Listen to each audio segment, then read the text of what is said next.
করছেন? কেন আপনারা এখানে মানববন্ধন করছেন? এখানে মানববন্ধন করছি কারণ রক্ত আর রক্ত।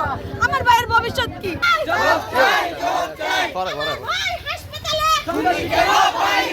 আমার ভাই হাসপাতালে, আমার সোনার বাংলায় সন্ত্রাসীদের ঠাঁই নাই। কেন আপনারা এখানে মানববন্ধন করছেন? এখানে মানববন্ধন করছি কারণ গত বৃহস্পতিবার একটা দুর্ঘটনা ঘটে, সেটা হচ্ছে দারারান খলিলিয়া খাদিম মাদ্রাসার প্রাঙ্গণে। সেখানে আমার মামাতো ভাই, আমার আপন মামাতো ভাই মোহাম্মদ মহিউদ্দিন, সে মাদ্রাসা 10ম শ্রেণীর ছাত্র। হঠাৎ করে ফোনে শুনি, ফেসবুকে অনেক প্রচার হয়েছে, দেখি যে আমার মামাতো ভাই আহত হয়েছে। একজন সে 9ম শ্রেণীর স্টুডেন্ট, সে আসলে স্টুডেন্ট না, সে একজন জঙ্গি শিবির। এই প্রতিষ্ঠানে জঙ্গি শিবিরে ভর্তি করা হয়। রক্ত আর রক্ত।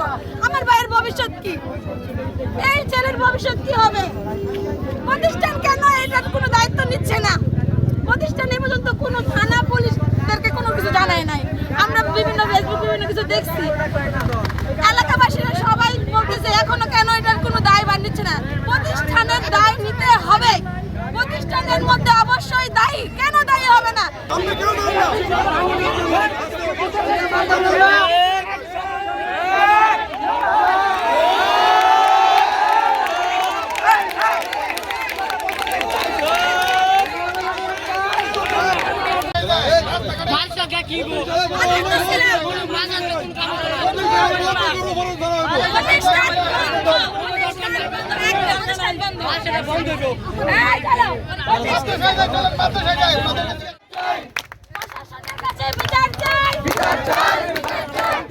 আমার ভাই হাসপাতালে, আমার ভাই হাসপাতালে। এখানে একটা ঘটনা ঘটছে মাদ্রাসার বিপক্ষে একটা ছেলে সিয়াম নামে একটা ছেলে বাড়ি মাসের 9ম শ্রেণীর ছাত্র।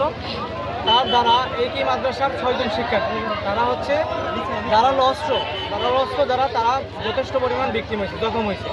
এই ঘটনাটা আমরা জানতে পারছি কোনো একটা বিষয় নিয়ে তাদের মধ্যে দ্বন্দ্ব ছিল এবং প্রতিষ্ঠানের কিছু শিক্ষক এটা সমাধানের চেষ্টা করছে, কিন্তু যথেষ্ট পরিমাণ সাপোর্টেড ছিল না। তারা যথেষ্ট পরিমাণ প্রতিষ্ঠানের শিক্ষকরা ওনাদের কনভিন্স করতে পারে নাই। এই প্রেক্ষিতে তারা একটা ছেলে সিয়াম, সে পরের দিন এসে 6 জন ছেলের এসে একাই জখম করছে।